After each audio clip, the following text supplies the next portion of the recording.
দুজন আদর খেতে এসছে, দেখো আমার মেয়েকে আদর করছে, আমার মেয়ে ওদের আদর করছে, আবার ওরা আমার মেয়েকে আদর করছে। কোকো পোকো, কোকো পোকো, তোমরা কি আদর খেতে এসেছো? হ্যাঁ ও শোনা, ওরে বাবা আবার ব্যায়াম দেখিয়ে দিচ্ছে, দেখো ও বাবা, আমরাও পারি ব্যায়াম করতে, দেখো ওলে বাবালে, ওরে ব্যায়াম দেখাচ্ছে, দেখো আমাদের দেখে আনন্দে আত্মহারা হয়ে গেছে। শোনা, শোনাই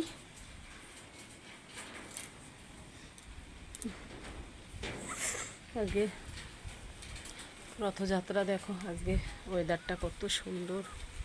বিকালে তো বৃষ্টি হবেই, বিকালে না হোক হয়তো আর একটু পরেই বৃষ্টি শুরু হয়ে যাবে, কেননা হ্যাঁ মেঘ করেছে আকাশে, কিন্তু হাওয়া আছে প্রচুর। আর আজকের দিনে বৃষ্টি হবে না এটা তো হতেই পারে না, বৃষ্টি তো হবেই। তো আজকে রথযাত্রার জন্য গাছ বসাবো বলে দেখো গর্ত করে নিয়েছি, গর্ত করে রেডি করে রাখলাম, এই একটা আর এই একটা, সেজন্য গর্ত করে রেডি করে রাখলাম গাছ লাগাবো বলে।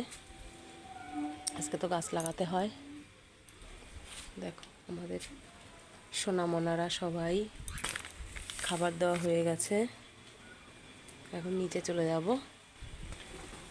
আজকে আবার বৃহস্পতিবার প্রচুর কাজ আছে।